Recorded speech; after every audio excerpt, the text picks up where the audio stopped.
Curtis Kingston here, May 6, 2013.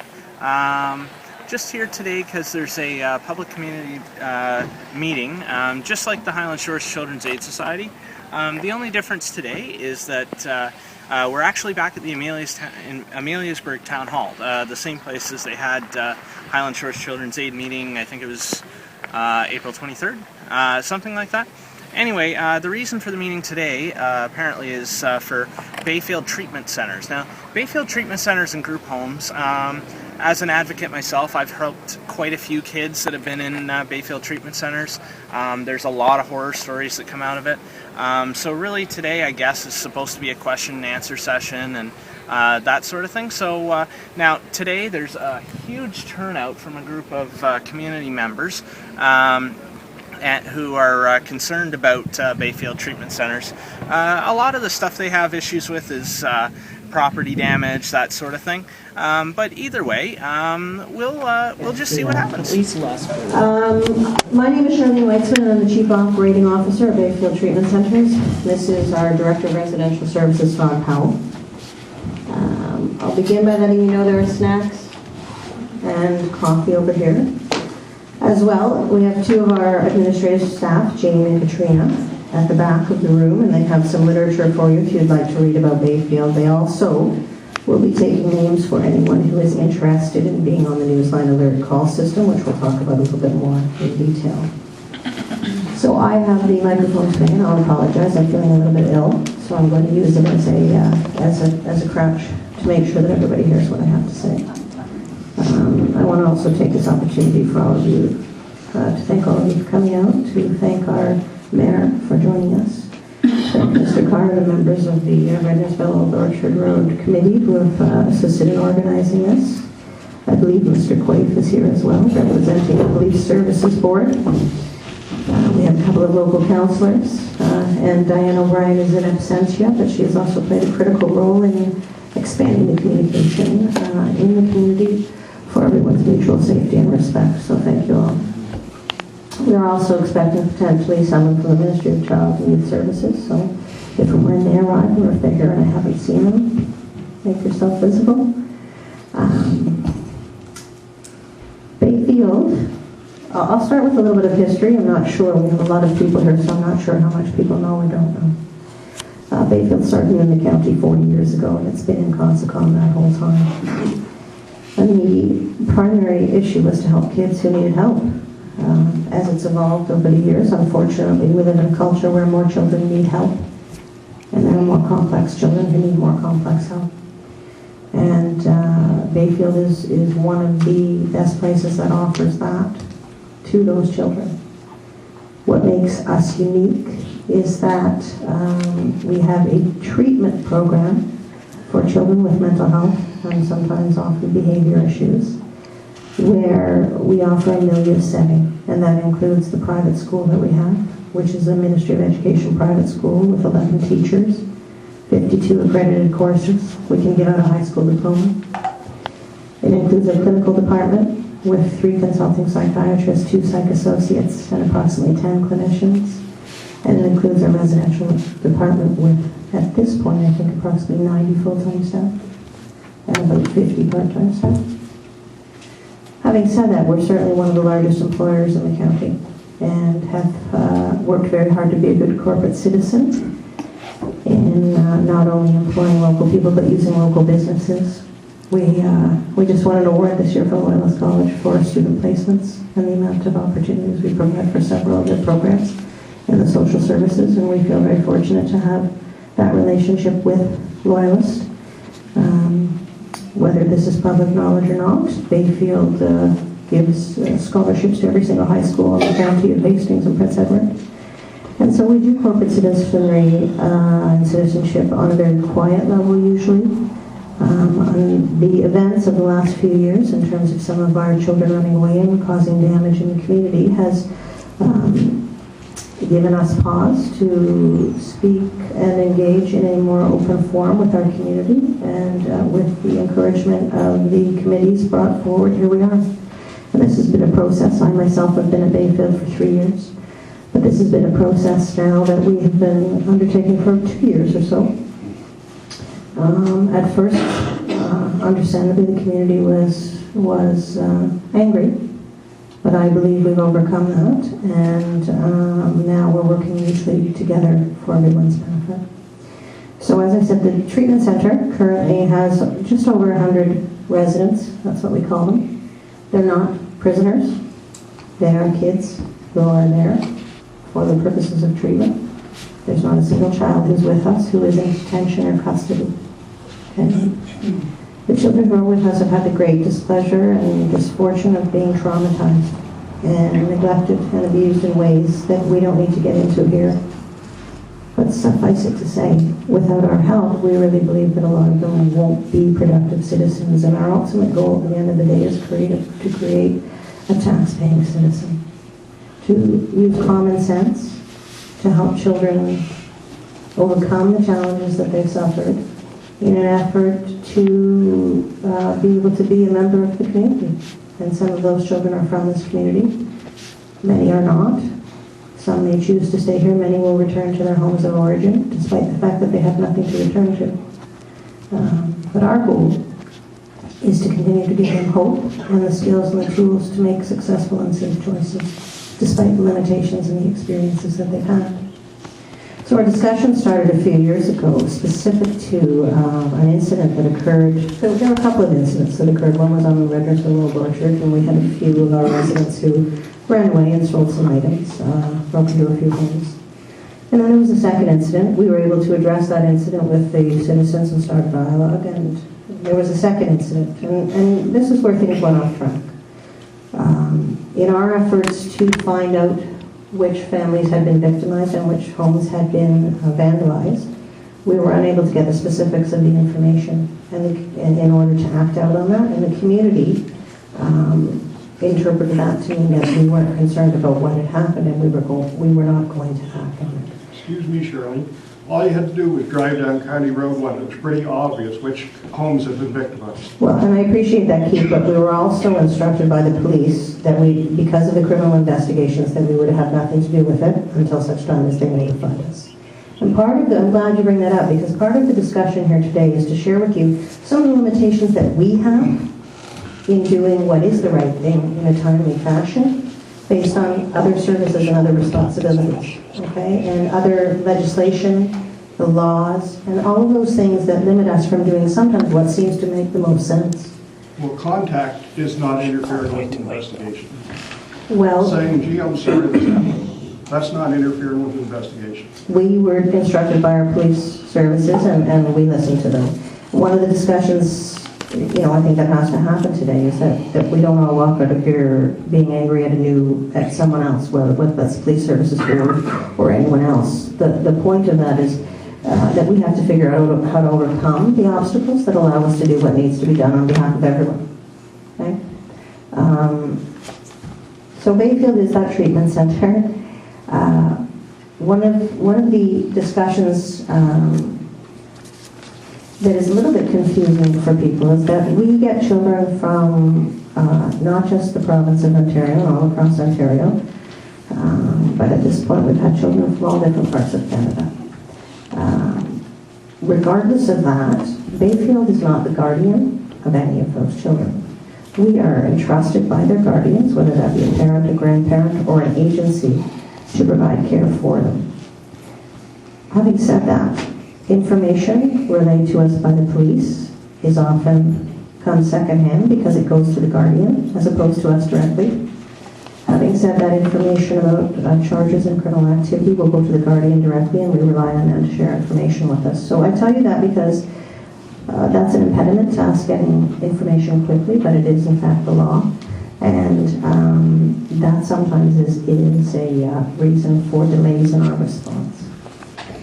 That doesn't take away our responsibility for ensuring what we can do to make sure that everyone is safe and healthy.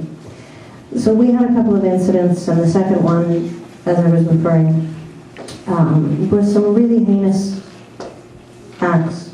And when we found out about them, and in fact the nature of how serious some of those were, we didn't find out until I was standing before council, because no one had shared that information with us. And that was whether that was the person who was victimized, whether that was the community, whether that was the police services, or the children themselves who perform the acts. So difficult to respond to something you don't know about. And one of the things we realized that we need to have more communication so that we could respond to those things. Having said that, we've put in place a number of different tools over the last couple of years to ensure that we can do the best that we can in really an unprecedented way in this province, and I'm not really aware of anything else in the country.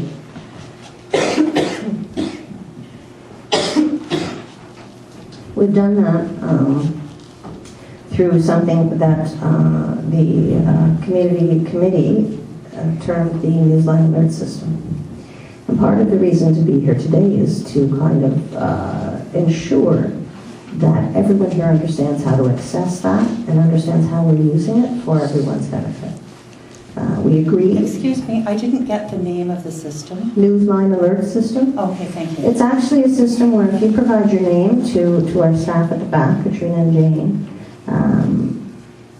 there's a phone system that will automatically call every single number on that list to inform them of what's transpired. And what we have agreed to do is to send out a message, not identifying the names and the specifics of the child if they run away, excuse me, but indicating what they're wearing, what community they may be in.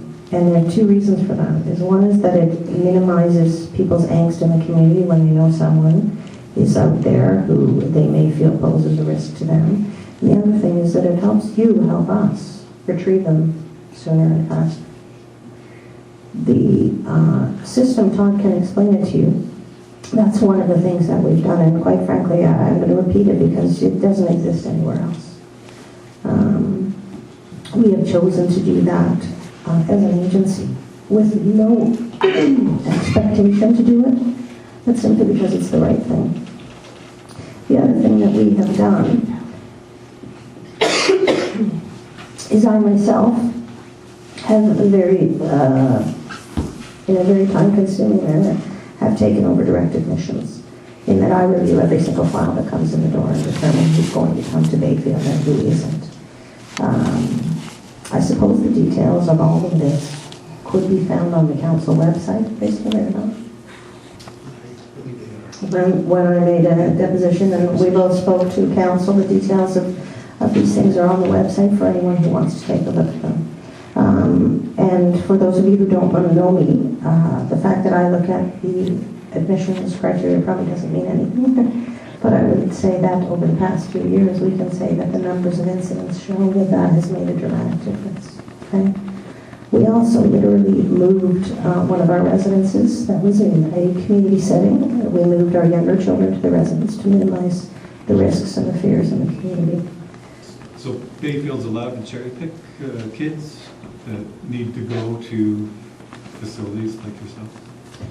Bayfield is allowed to choose who we admit to our programs. Yeah. So there are many, many other procedural and policy endeavors that we've undertaken, but at this point, what we have in place is a communication system that's designed to let you know if one of our children is in the community when they shouldn't be unsupervised. Just a note to be aware of the fact that it's not working.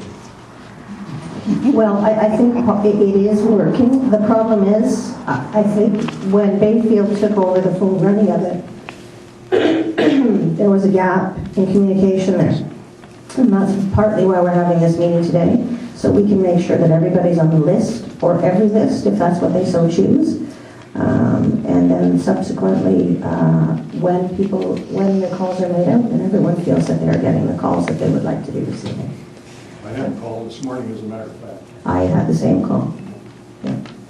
So why would I not get that call? Yeah. Well, and again, we're going to ask you to go to the back and speak to, excuse me, Jane and Katrina, choose the list you would want to be on, and it's very possible that your name wasn't on the list for that community. It's that simple. What was the community? There's different call lists. There's No, it's this Should be for morning. all Just out of curiosity, what was the community this morning? the Conscon And that's the list I'm on. I'm on the Conscon list. Well, we're going to take care of all of that by you giving your names to Jane and Katrina. And that I was- had an incident from the kids from the Trenton Bayfield home, and I live in Conscom. So I think all the community should be contacted. Yeah, and we can have that discussion, that's why we're here. Yes, sir. We've been on the list for 3 years. We've had the OPP at our house a number of times. They've come down to you as recently as September, and recently, within the last 2 weeks, we spoke to one of your people, who's not just a worker on the road, said, I am totally unaware of this list, and we did not receive it today. I put my name on the list again, and I know I've honestly signed that list twice, and I've spoken to the OPP, who went directly from my driveway to your office. And we're just up the street. We've had helicopters, we've had the police dog hall. police dogs, everything on our property. And we've never even heard from We asked Bayfield people. different people. On our Consicon column list, literally from our end, I think there's 5 people on that list. And 2 of them are Sharlene and I. So Mike has, I don't know where Mike is here, oh, right in front of me. Has a list of people that have asked him to be signed up on it. Katrina and Mike are going to be meeting this week to prepare a list to make sure that everybody who's asked to be on. We keep preparing lists all the time. I don't know how many times we've prepared lists. And the Well, this result is- seems to be the same. So we want to be able to move forward from here. We want some level of confidence from you people that it's going to be done. This is the first time that the list has been prepared with us directly, with the community directly. Let's hope that we can overcome that challenge, that's why we're here. But Yes, sir. excuse me, Charlie, the issue is not in the lists. Mike and I maintain the lists. These numbers were on there, were on the list. So something has gone wrong at Bayfield in the last week or so, the last month or so, because the lists are okay. Mike and I have checked them and double checked them. There might be a couple of names maybe missing, but that's it. It's not the list that's the problem. It's the execution of the call and using which lists that's the problem. It has to be. Because the lists have the numbers on. I didn't even get a call. I'm on the steering committee list, I'm on the 24/7, I'm on the daily, on the daytime list. I didn't get a call. In fairness, you guys, when you guys access the tool, do you have any idea of how successful the tool is? No, we don't. Yes, you do. There's a thing that says how many calls are placed. but we Please let don't Todd know. answer, just let Todd answer. That's not You the don't know if it truth. was in. Because you get a log out the back end of the system to say which numbers were called, how many times you tried to call them, whether you got a voice message machine, or whether you actually spoke to a person. The system tells you all of that. So you So can check all. having said that, one of the things we recently arranged was for some of the community members to come to Bayfield and discuss their experiences with the new phone system to make sure that we were all using it appropriately. And that's, again, a further step towards making sure that we don't have people who are frustrated. If I could build on what John said. In fact, for the benefit of those who may not know it, it was our neighborhood group that found that particular system and handed it off to you folks. Yes, it was. And John was one of the guys that was at the head of that exercise.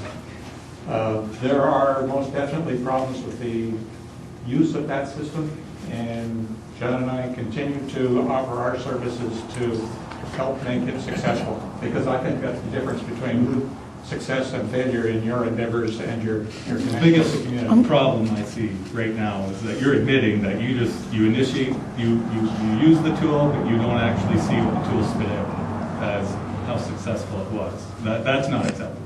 This morning, I received a call on my cell phone. Well, I don't care if you received a call, the tool So, says. Well, we're you that on the it call works. list. That's not what I'm saying. No, that's not what I'm Well, we're saying. on the call list. When you use the tool, you don't need to rely on the far end, someone at the Okay, phone. if I may, the language is already turning angry, and we're not here for that, okay? We're here to resolve these problems. We're happy for Mr. Williams and Mr. Batty to continue to work with us to make it work right. That's all we're saying. And we're happy that you're all here, so that you can put your names on what you want. And if we're not doing it right, then we need to figure it out. Who can we contact if we have suggestions? And if the kids get out, who will we contact if we have information? At the back of the room where you sign up for the call list, there's a sheet there that outlines what we do when a youth runs away. and who to contact if you want to be on the list, and who to contact if you have any issues or concerns. Excuse me, can So, and I'm on that list. Just one moment. There's also a protocol on who to contact in the event that there's any damage, and we need to get there before everybody gets carried away. And let us tell you the solutions we've come up with, and we'll continue to listen to the ideas that you have. Okay? I just have an addendum to this, and it doesn't pertain to you. It pertains more to the county.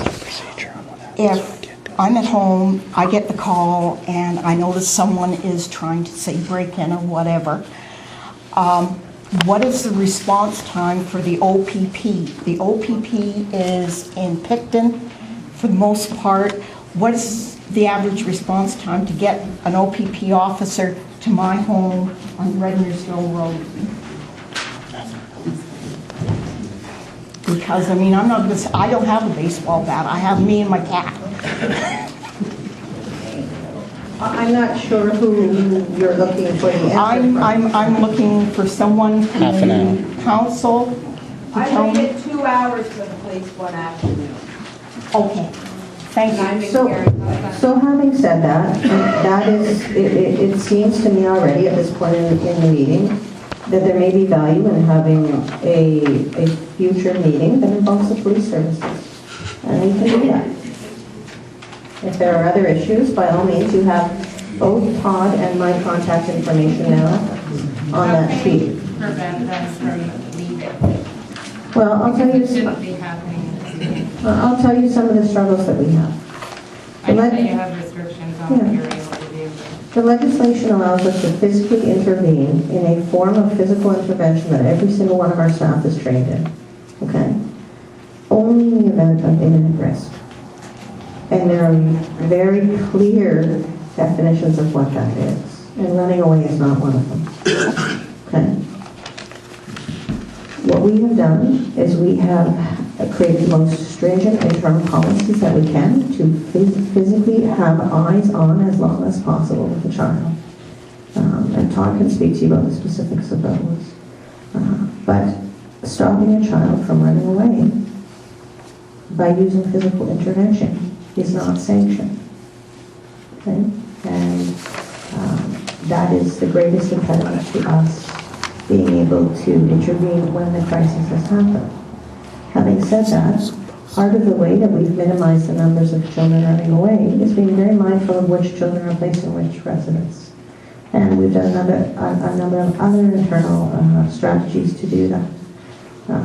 As I said, we moved our young kids program out into the community and brought one of the older kids' residents back onto the property. That made a huge difference.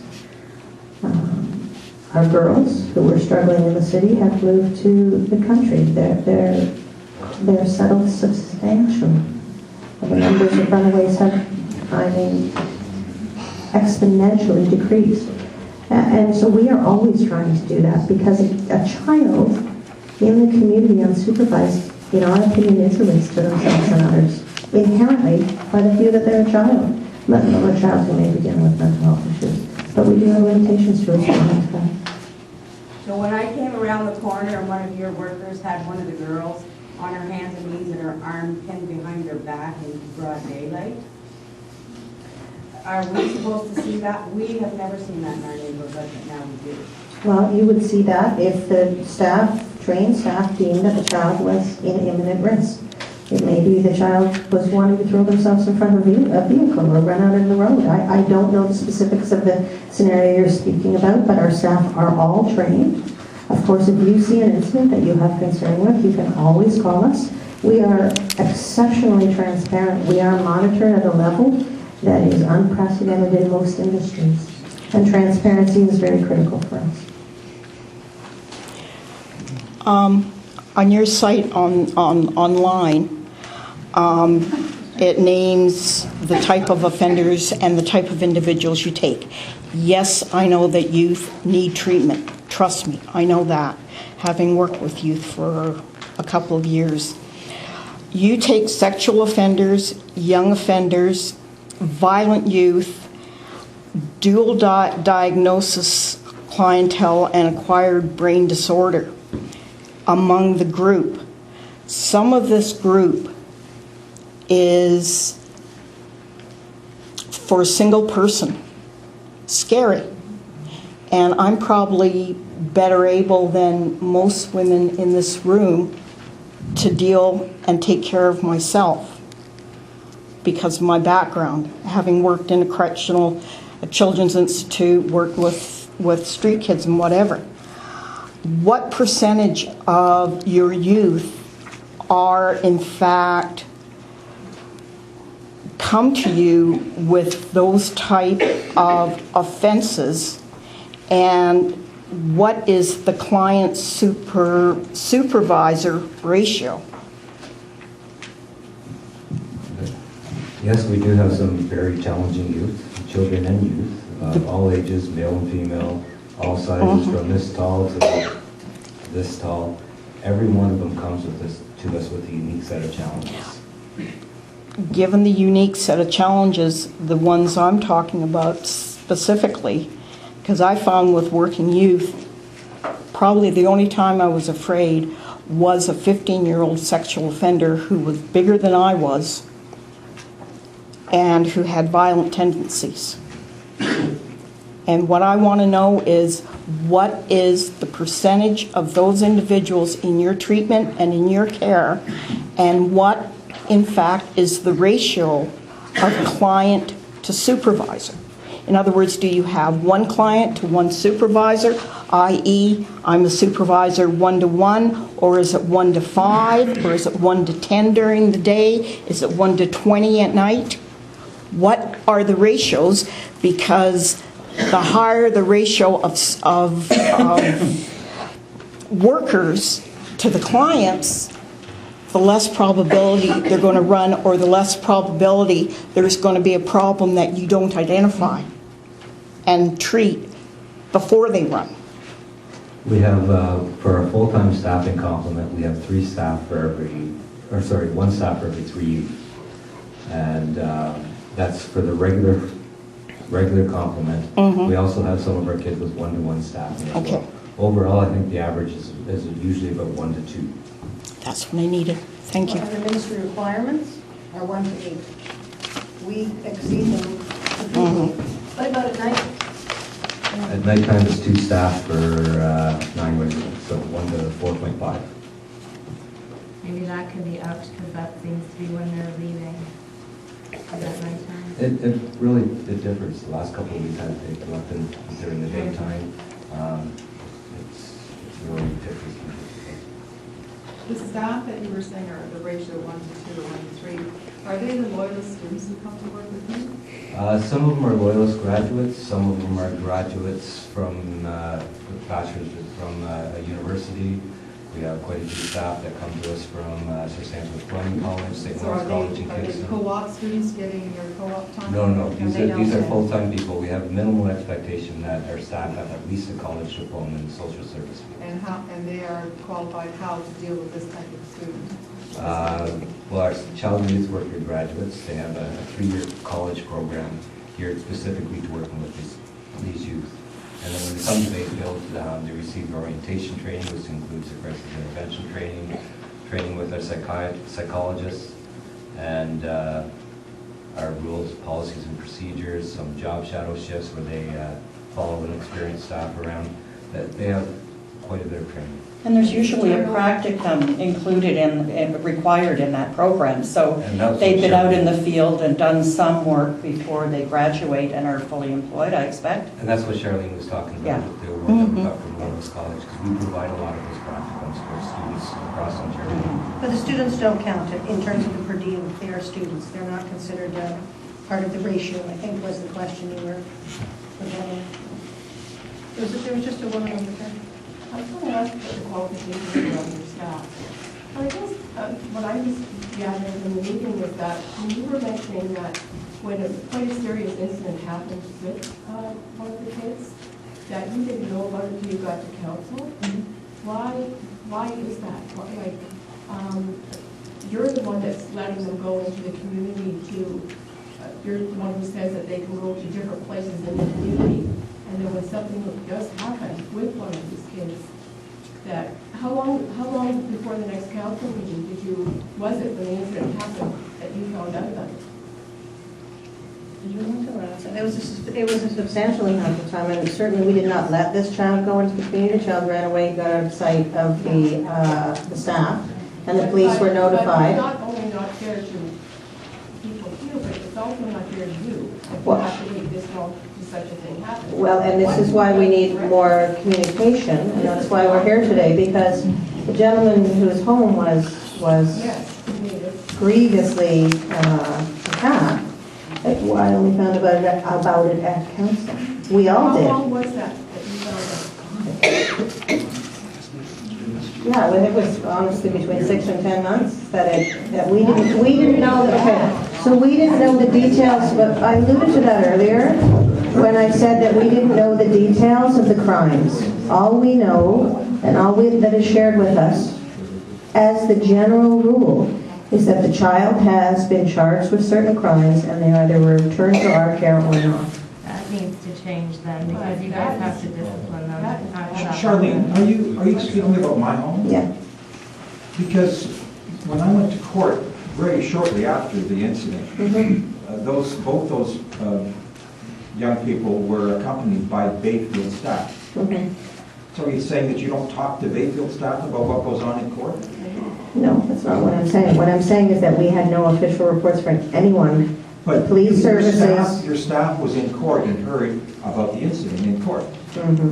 So they don't report back to you? The staff fully report back. So But my then you point to would've you. So then you would have known about the incident? But I wouldn't have known about you specifically or the details of the incident.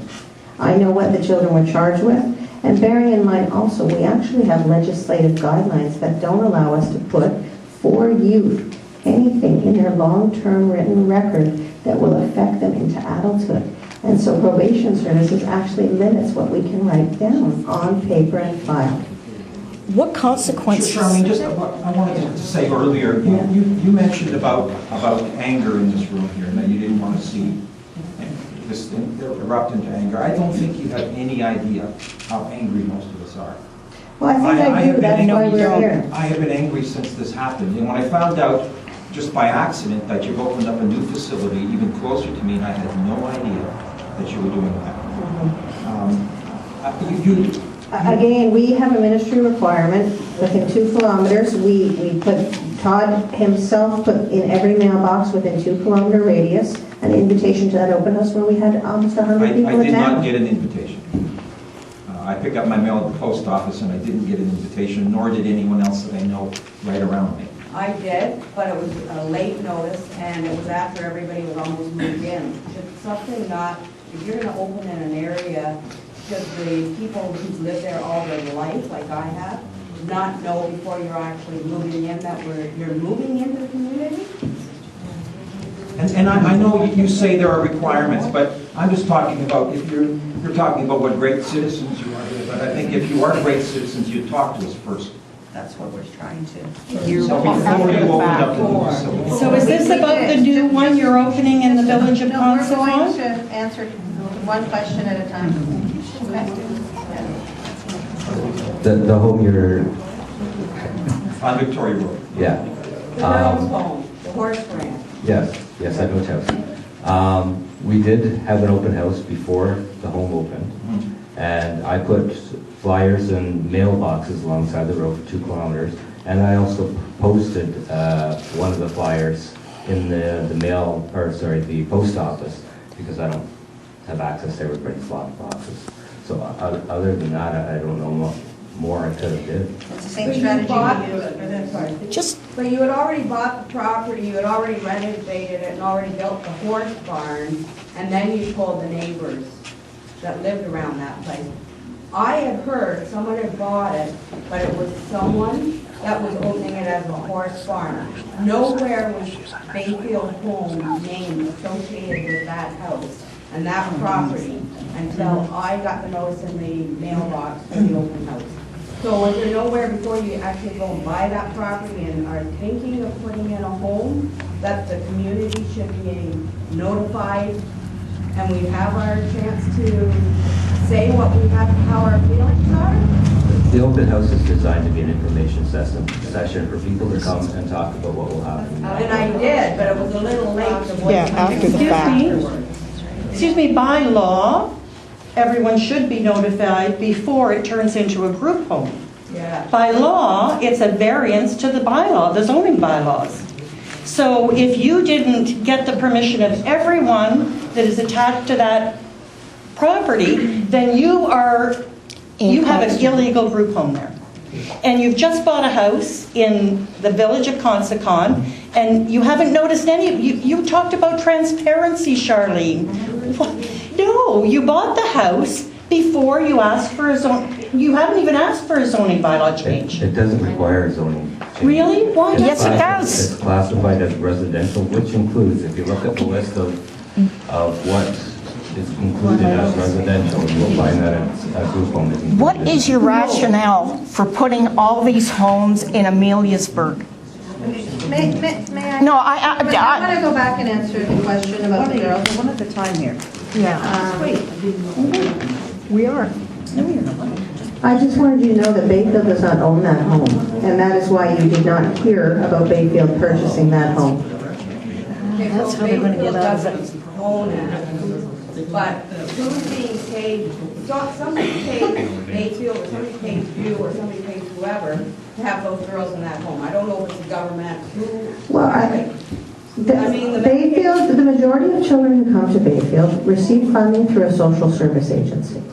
Having said that, whether it's a children's mental health or a child welfare agency, it depends. Many private families are reaching out for our supports right now, also as the system continues to not support children's mental health. But we don't own that home, and that's why you didn't hear about us purchasing.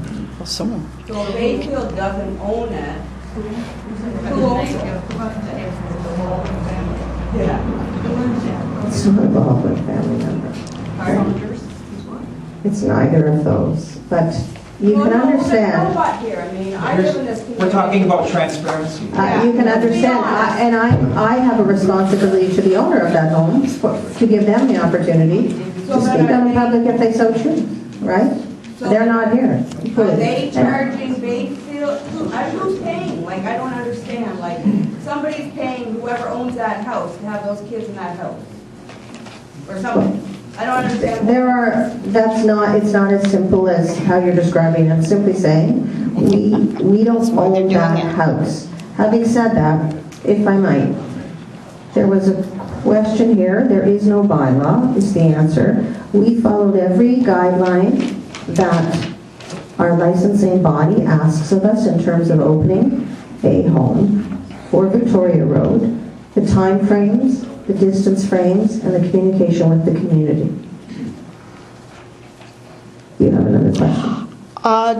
I was wondering what the rationale is that you're putting all these homes in the Ameliasburg ward, specifically Consicon, Caring Place, and this area here. There is a lot of other communities within Ontario, I'm sure, would like the opportunity. We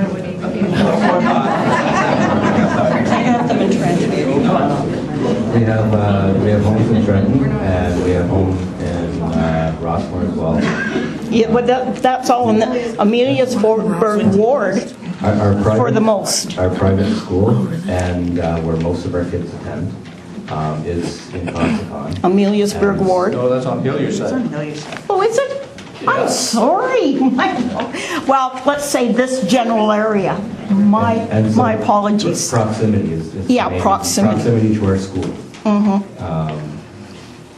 Any further than Rossmore, Okay. Trenton, Brighton, Okay. we're looking at over half an hour for our kids to travel back and forth to school. So what you're looking at specifically is that school is the center of, if you want, your treatment program. That's correct. Okay. So I've just found out now, you've opened the one on Victoria Road, so you're going to open another one in Consicon. We are closing one of the homes in Consicon and opening another, so we're just relocating the house. So, Do you have plans to open more homes in this community? we have no plans currently. but we have entered into a private agreement where we won't open within 2 kilometers radius of. Well, that's not very much. homes. I can run that. Now we know that there's another one in Conscom, would you please identify where it is? Right beside me. Second thing, if you're Right politicians- beside Henderson House. Okay, if you're politicians, most politicians walk up to my door when they want to get elected, if you want to be open. They come to the door and say, hey, I'm running for, they don't just throw a paper somewhere and stick it on the post downtown Conscom and say, vote for me. So I think if you want to open up some dialogue with people on that, for all these poor people here we're supposed to see a piece of paper, you should walk up to the door and knock and say, this is what's going to happen. Let me introduce myself and how you feel about things. Don't expect the onus to be on us to discover. I support Tom too. I agree with what you're saying, Sharlene, but some capacity rate is they use loopholes to get around. There's a moral value system and there's a legal value system. And you're going to legal, like we're doing everything by the law. The fact is, we're here as taxing individuals and we expect more than just loopholing through the system. We want to be reasonably guaranteed, we bought here in the county expecting a certain lifestyle. And you as a private business are expanding the facility, taking on high-risk use in a group home environment. That's what you're classified as group homes, basically. And you're not group homes. And the problem is with closing down facilities like Brookside and Coburg, which is a major correctional facility, and those clients are being shunted onto private individuals like yourselves and exposing our neighborhoods to those kids, which basically we're under, in fact, very secure environments. And so it's all well good to operate in an open environment as you have to because of the government provision. But the fact is, why are you not more aggressively going to the problem and saying, look, we have a serious problem in our community here with these kids who are high-risk individuals causing problems to the taxpayers of this area. And now we need you to address our problem and help us resolve it. And right now, all you're doing is giving excuses to why you can't solve the problem. We want action, basically, to do something. Our environment has been poisoned here. Yeah. You know, I was born here and I moved back here from Toronto. And I feel safer sleeping in Toronto than I do in my farm now. I always wonder, did I lock my car? Is my wallet in my car? You know, where is everything? Somebody can break into my house. I don't sleep well at night because of this, because I never know when something's going to happen. When I'm going to wake up the next day and find out, some kids stole a car from Conscom. Somebody's going to get killed. You talk. I'm surprised we haven't heard more from our elected officials here tonight about how we're feeling. I certainly hope we're getting support from you people, because You talk of anger. I think we're talking more from fear. 25% of your clients, I have written, and this is from your own research, who tested normal on admission, developed symptoms during treatment, and were discharged with symptoms above clinical threshold. Additionally, all of your research you're quoting, not one research study is from an independent source that has been peer reviewed. They're all by a Mr. Saunders. Some of the information is very nebulous. I apologize, I did not get a chance to read the information over closely. But this 25% who are normal at admission are being released with clinical, above the clinical threshold. That worries me in my home. Now, can I quickly add to that before? I'm a volunteer advocate myself for children and families, and one of the things, I'm actually probably one of the few people in this room that don't actually live in the community of Bayfield, but I have heard about Bayfield Treatment Centres like you wouldn't believe. And the reason why is because a lot of children that I deal with were crown wards of children's aid societies in the province. And what I hear now this is just allegations, of course, is that, for example, I've spoke to roughly 30 former Crown wards that have came from Bayfield Treatment Centres, where they say even if they're successful people, some of them run very successful companies now, said that the worst thing that ever happened to them was entering a Bayfield treatment home. I have spoken to group homeowners in Brighton, Trenton, actually Napanee. They actually class Bayfield Treatment Centres as child warehousing. So my question is, a lot of these people here have issues with troubled youth, and running away, that sort of thing, and vandalizing cars and so on. But the issue is it really just because they're all troubled youth, or potentially untrained staff? Or, for example, there's a child that was in a group home in, I think it was Consicon, and said that he... Can I interrupt? Yes. Can somebody from the community share their questions? And I appreciate Okay. your comments, but Okay. this is a community meeting, and I'd like the community to have the time Really? to speak to their... Okay, so my simple question to you is, and I know this is all allegations on my part, but yet I have roughly 30 people that I've spoken to. I speak to hundreds of kids.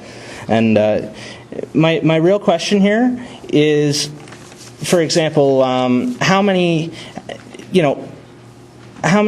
kids enter Bayfield? How many kids leave Bayfield and have successful lives or have great experiences? My question really is this more of the fact that these kids are troubled youth, or the fact that group homes in general, not just Bayfield, but group homes in general, are a very unstable environment for children? And what is your opinion on the other group homeowners that have classed Bayfield Treatment Centres as child warehouses? Are you willing to answer that question? I can't comment on the other people because I don't know anything about it. Okay. I can tell you that despite your obvious distaste for group care. I don't distaste group care, actually. I know a lot of great group homes. Actually, the person sitting beside me here had a great time in a group home. Stop. But anyway, okay. It's not about What group I can homes. tell you is that we're full, and we get kids from all over the province and other provinces, and they would not be sending their kids to us if we didn't do a good job. Okay. No. Okay.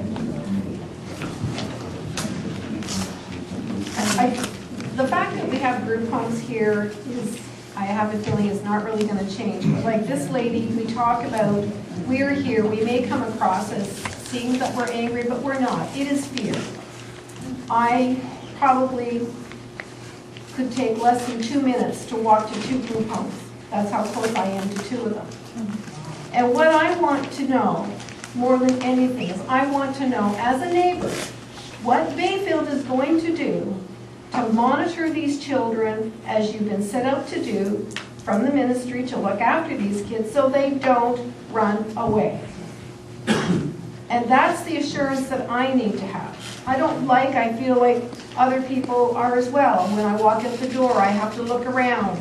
I can hear them. I love it when I hear them outside playing, and they've got soccer nets that they're doing things with right now, and I hear the younger kids down below playing, which is nice. But my concern is, what are you doing as a neighbor to make sure those kids are not running away? That's the fear we have. I can't promise you that our kids will never run away. We have a fairly high staffing ratio. Why can't you have a security system of some kind, a monitoring system? On the windows, when someone lifts a window and they're going to run. We do have alarm systems on our windows and the bedroom doors so that we can monitor movement in and out. But they only work our security systems only work as well as our fastest staff. But your job is to literally monitor these children. That's right. So when our youth run away, and you'll see this outlined on the handout we provided today, our staff are expected to follow them, try to counsel them, try to convince them to come back to Bayfield. We're not allowed to physically stop them unless they're at imminent risk of harm to themselves or others. And we follow them until the kids get away from our staff. And that's either they run faster or they slip through somebody's private property and we lose them. Then we call the police and file a missing persons report. Can we have the next question down here? We've had our hand up for a while. No, I'd just like to add to the huge, we've spoken about the huge emotional toll that it takes on our lives every day, 24/7. There's also a financial toll to all of us. While you say that you provide jobs for people in the county, we as individuals are paying dearly with our real estate values, our taxes, which keep going up due to increased OPP costs. So I'd like to know what Bayfield would like to do about that. If we're here to develop some trust and relationship, starts with trust. And from what I've seen in this room tonight and from past situations, it's not happening. I'm sorry, I'm not sure of the question.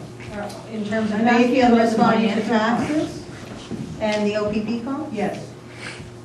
Well, I can tell you that we are not in charge of the OPP budget. I'm quite aware that. We understand that they I'm come quite to aware that town the 4 times a OPP day. is monitoring their involvement with Bayfield, and I'm communicating with the staff sergeant regularly. No, but again, we get back to the legal versus moral. I understand that you're Yes. jumping through all the right hoops. Well, I think today is an example of moral. I think the ongoing dialogues we've had with the people you have chosen to represent you as a committee is an example of the moral. The policy changes, the numbers of runaways and incidents are examples of the success of our moral obligation and the efforts we have taken. The fact that we have come to a mutual agreement is a moral step forward. There is more work to be done, which is why we're here. I will tell you this, I cannot speak to the OPP budget. What I can tell you is I've been working with these children, some of them, yes, have acting out behaviors. I've been working with them for 25 years and never had anyone injure me or break anything of mine or threaten me or any of those things. And I have been working with these children. That is not everyone here's experience. Thank you. Pardon? Try Mr. Barlow, who had knives in his bed. What I do know is that there were some horrible incidents. And when we heard about the details of what those were, we spoke up and said, my God, we're sorry. That shouldn't happen. But those are Actually, not... you didn't say you were sorry until I came and asked you to say you were sorry. That was 8 or 9 months.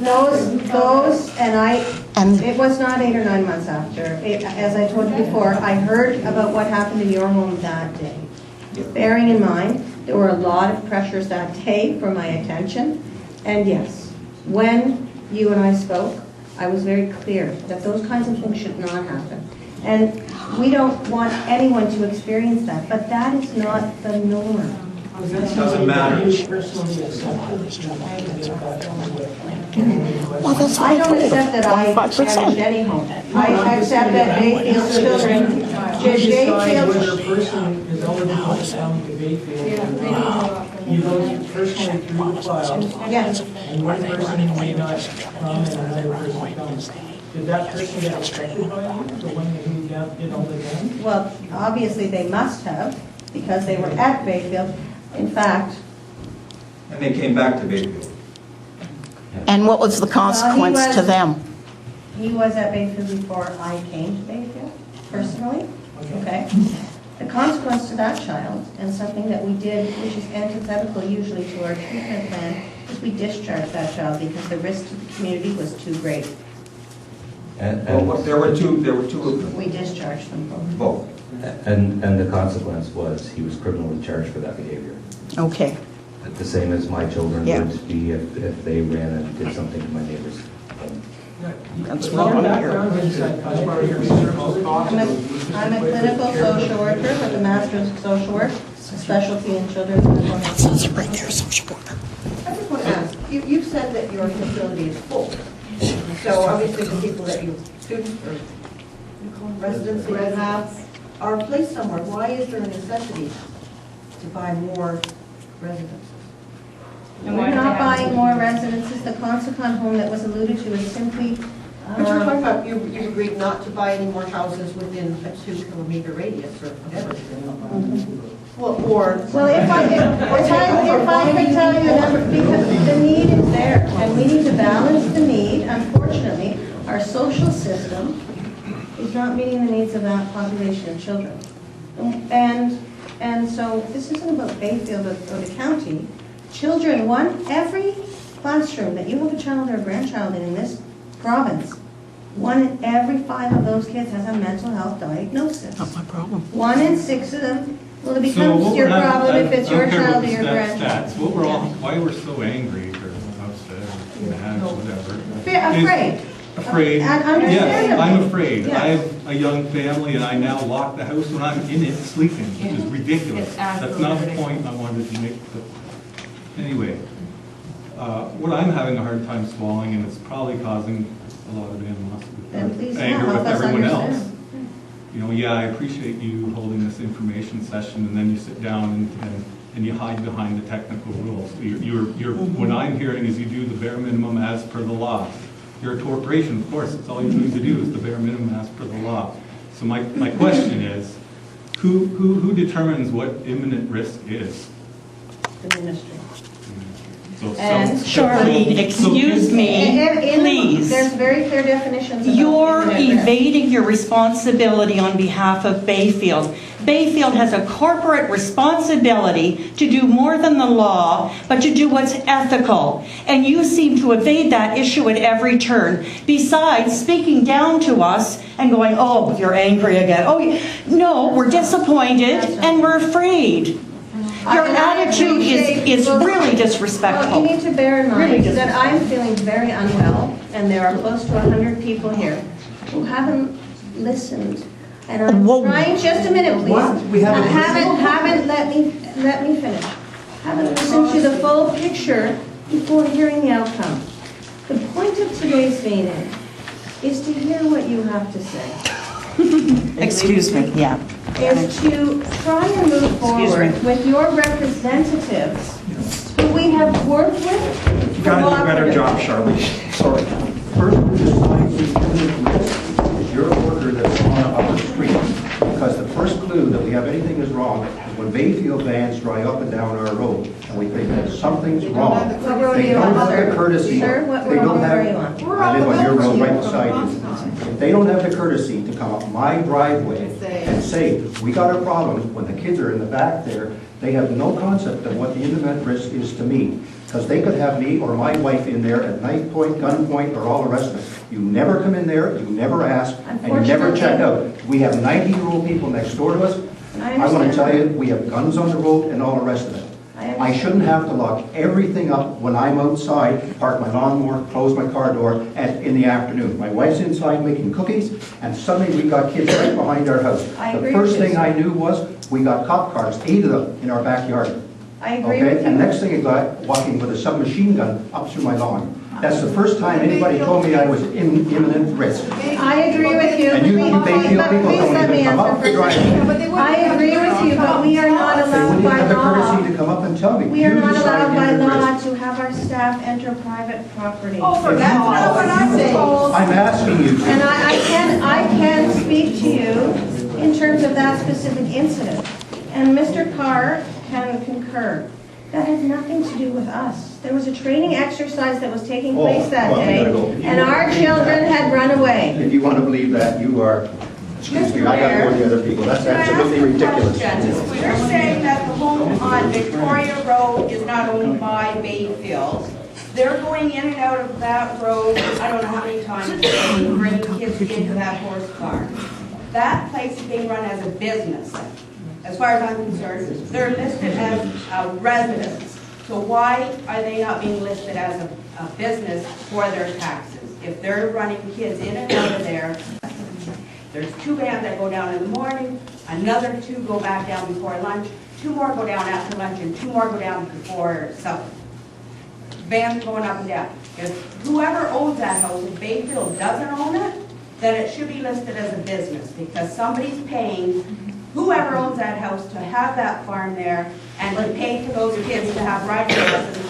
And the other thing is, sorry, I forgot what something else. Sorry, I just had major surgery, so. It is a home. It is. I'm going to suggest that the vans you see going back and forth Are full are of two kids. vans that transport the girls to and from school. I understand that, I know where they're coming from, but who's paying that farm or that homeowner for those kids to come in there? Who's paying for that farm? Well, I know what I wanted to say. How far, there's a bylaw in Prince Edward County, you cannot build a barn 1,000 feet from a house.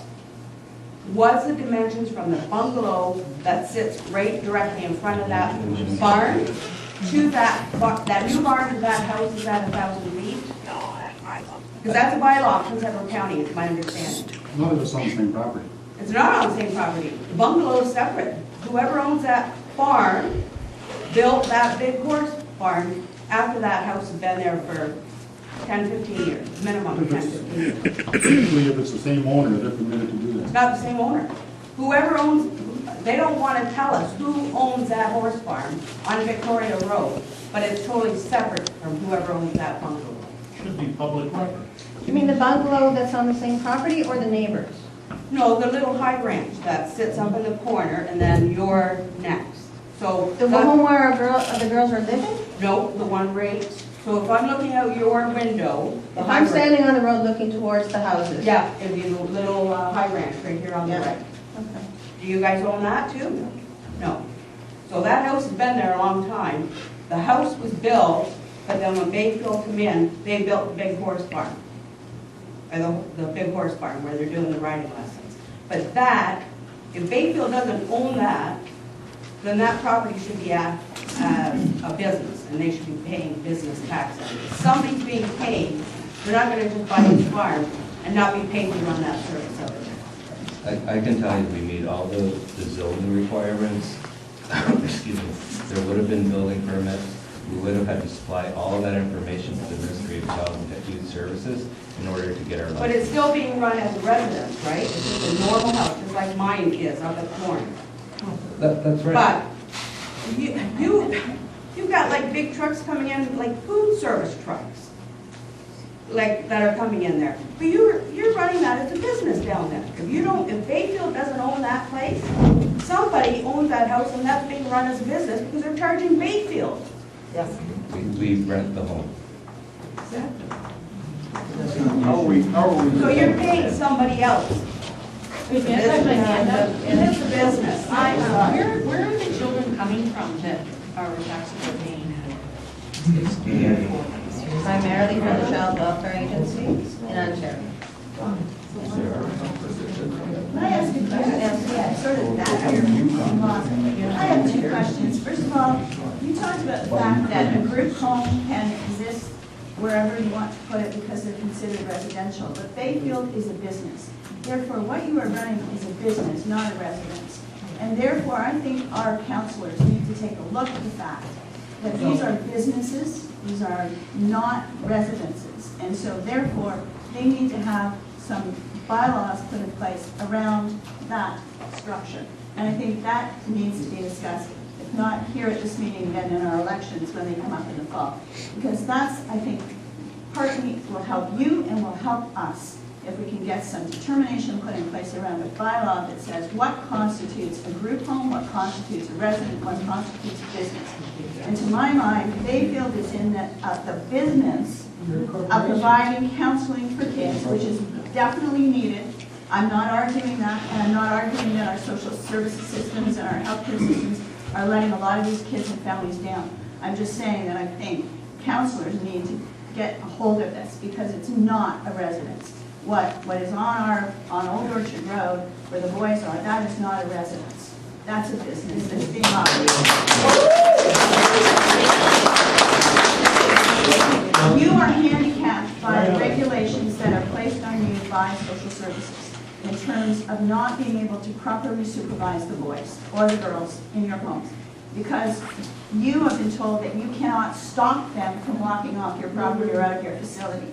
And I think that's where we as a community group need to take a look at social services and say, if you're going to put these homes in our communities, then we need to provide these facilities with the means they need to keep these kids safe. to stop them. To keep our community safe. And if you are limited by the law in terms of what you can do to stop someone from running out of your facility and into our homes and onto our properties, then we as taxpayers need to be going to, what's the next level up? And saying to them, excuse me, if you're going to allow these kinds of group homes to exist in our county, then you need to give them the powers they need to safely control the clients, the kids, whatever they are. And I think that's where, you know, I look at it and sort of say, you're saying legally we can't do this, and I agree, you probably can't. I was a teacher. If I ever hit a child, if I ever held on to a child, I'm looking at a lawsuit. And it doesn't matter whether that child is a kid with all kinds of disabilities and all kinds of needs. I know where I would have stood legally because the law said. So maybe that's the next step we need to do. We need to go to our counselors and say, excuse me, but I think you've got a problem here. I think you've got a problem with a business that's being classified as residential, and because of that, the fact that there are no bylaws in our county to legislate that, then we need to be talking to them. And I think in turn, maybe the next step is to get in touch with youth services or wherever it is to sort of say, let's move on and make it possible for you guys, if you're going to be here. Well, you know what, I appreciate your informed comments because they are informed. I think Mr. Carr can speak to what you're saying. Just, can I just interject here 1 second? By all means. Careful. Watch out for the water. Right on it. Yes.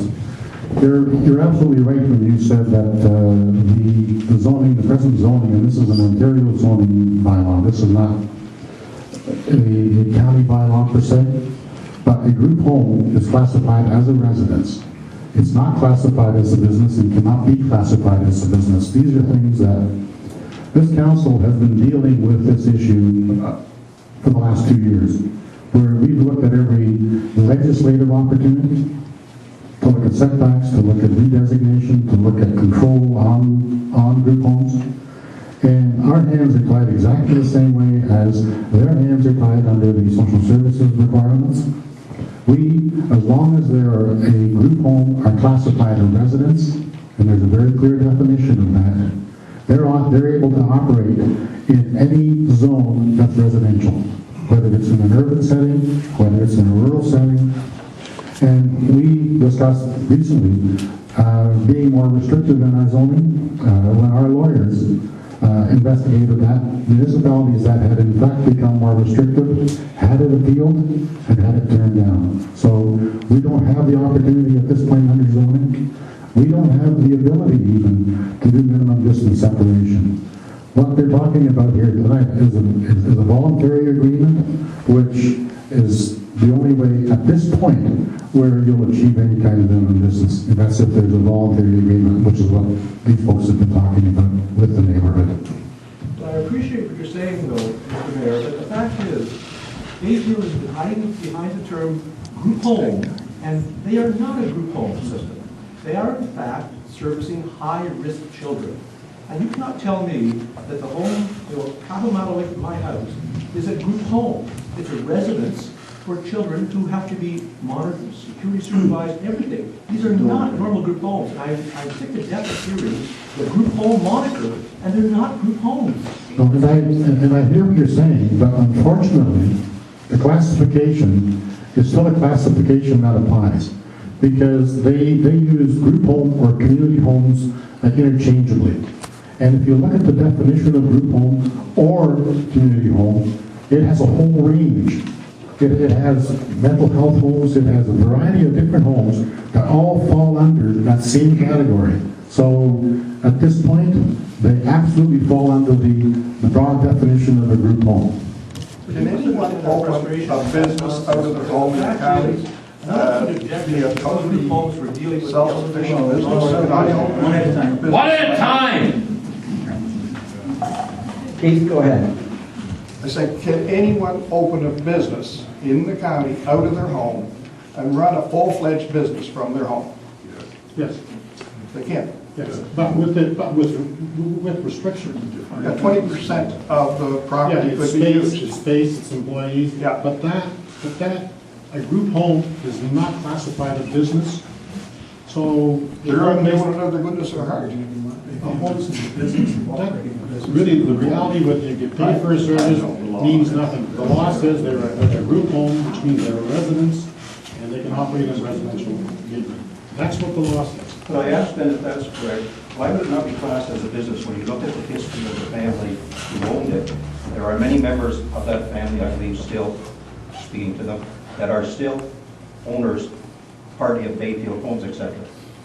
They are making a salary, and a couple of them are just waiting to retire because they will get Bayfield company pensions. To me, that defines a company that operates to make a profit. Their profit is stemming from the fact that but now they call it a residence, but these people own this thing and are taking physical money out of it for their own personal use. There's nothing in the law that says if you're operating within the bylaw, you're operating within the zoning, and if the zoning permits a residence, a group home in a residential neighborhood, there's nothing in the law that says you can't make any money doing it. Yes, sir. Charles Flower, Old Orchard Road. I have a question for our political representatives. How soon can we expect that the opportunity that Bayfield offers currently to Consacon in terms of employment can be shared out a little more in the county? Say in Picton or Wellington, establish some of your group homes out there and reduce the concentration that exists now at the north end of the county. Well, perhaps they shouldn't be in areas that are residential and in good communities. They should be placed in more south communities that expect that kind of behavior. I'll speak to this. I'm Don Carr, and I'm chair of the steering committee for Old Orchard, Rendersville Road, the first group to tackle Bayfield in terms of the impact it was having on our local communities. And we started some 2.5 years ago, and it was a very heated start. You can imagine us experiencing for the first time that there was an organization and a business behind some of the experiences our residents were having in the area. So we've grown a lot through the process of the last 2.5 years, and there have been significant changes that have taken place. I know some of you tonight might be hearing this for the first time. Some of you have lived it with us, but there has been progress.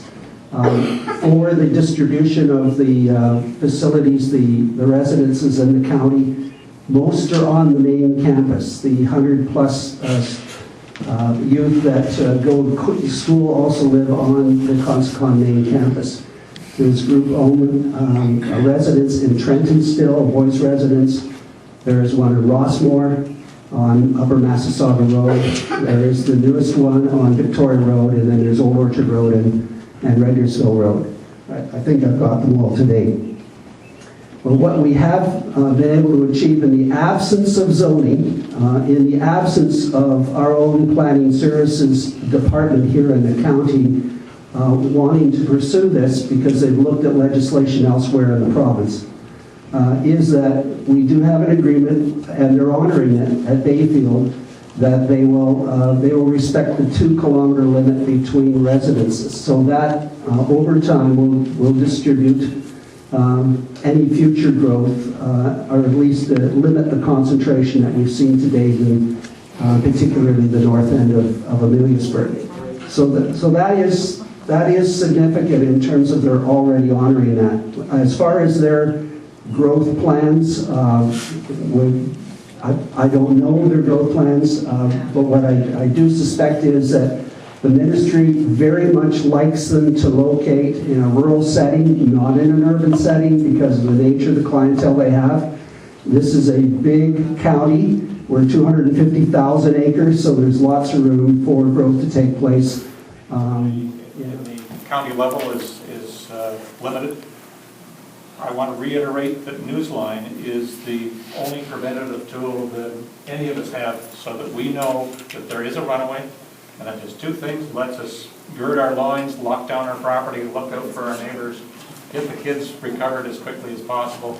I can't say that more strongly. If you haven't signed up for Newsline, please do. It's in everybody's best efforts.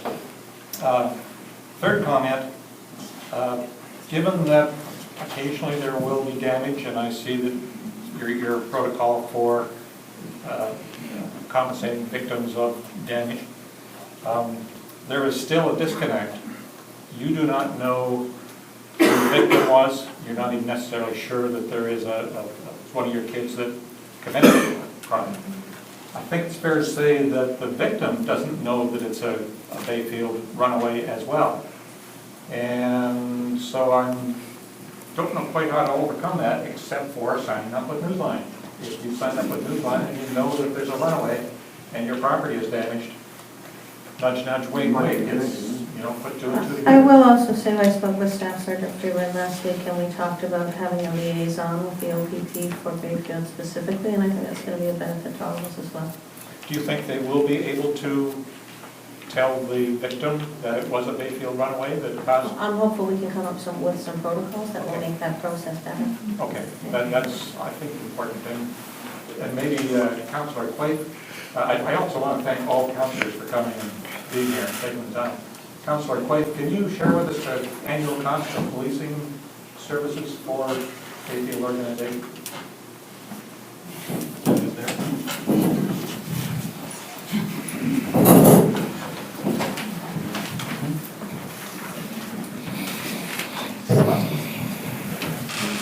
The annual cost for policing the entire municipality is $4.9 million, or $386 per household per year.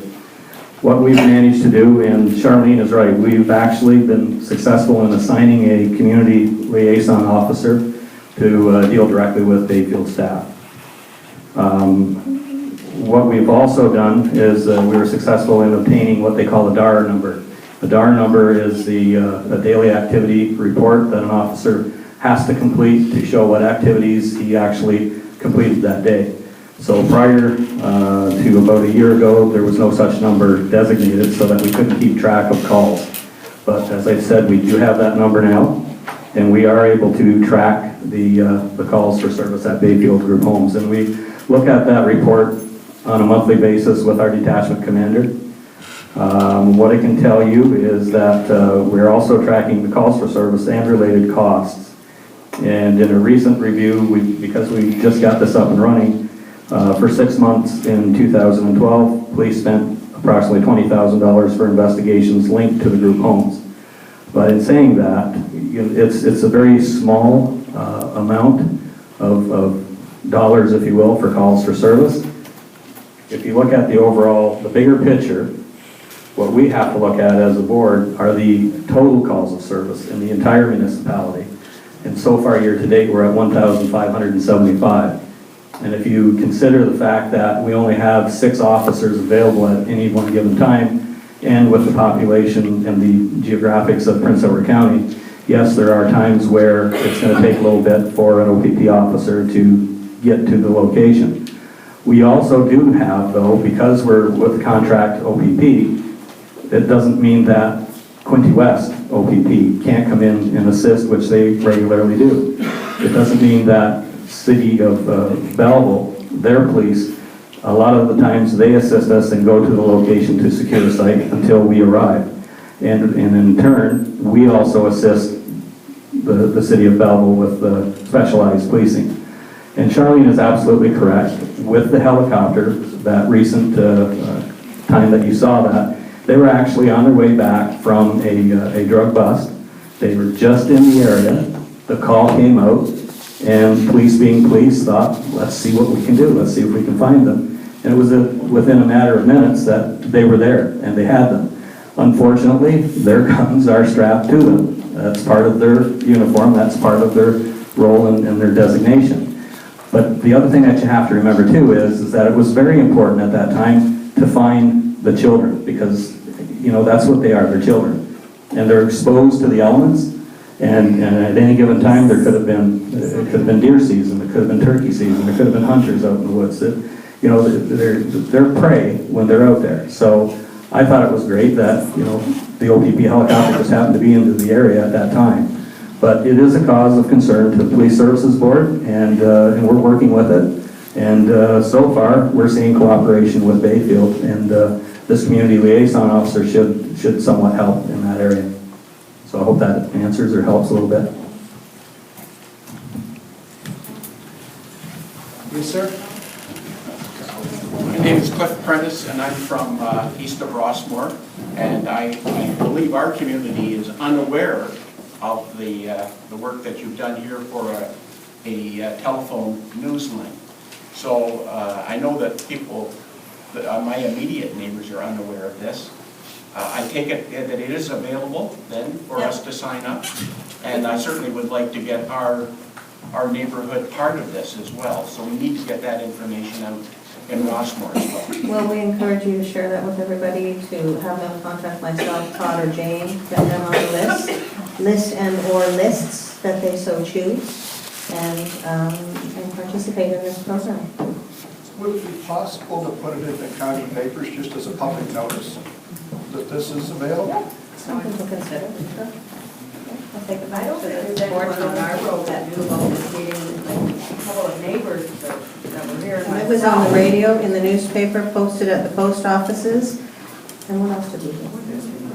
The radio. Yes, and it was on the radio. And there was a phone line alert for those who are already signed up. We ran an ad in the Intel on Saturdays, so you might have seen that. We posted on County Lot. It also was on Facebook. It was picked up by the CAS site. CJBQ? CJBQ radio. So we know it's short notice, but it's terrific to see so many of you out here tonight and recognizing that this is a community challenge for all of us. Before, I know we're reaching 8 o'clock and we're all going to have to watch our time, but I would like to just acknowledge our counselors that are here, because it is coming up to an election year. That's Janice Menard going back with the coffee, who represents Ameliasburg. Nick Nowitzki, also Ameliasburg at the back, the handsome man with the beard. And Alec Lund from Hillier, who represents a lot of the Lake Consicon and Consicon residents that are here tonight. Diane O'Brien has been with us from the very start, but is not here tonight. She's in recovery mode right now, which is unfortunate, but she has been a tremendous supporter of us resolving the challenges that we have in all living together here. So I'm sorry that she's not here to be able to take this all in tonight.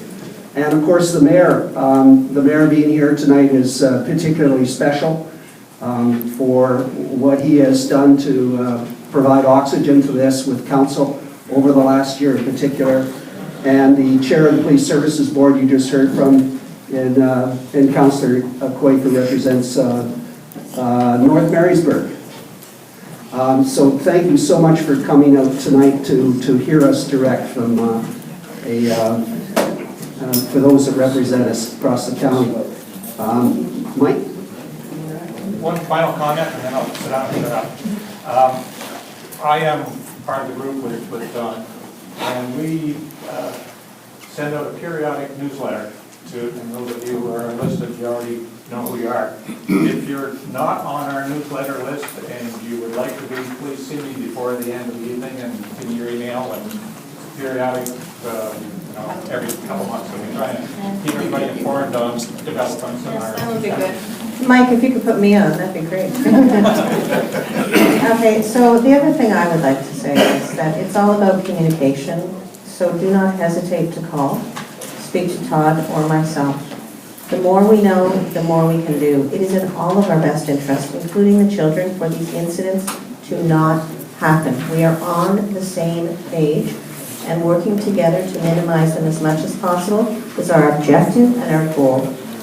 And I thank you all for coming tonight.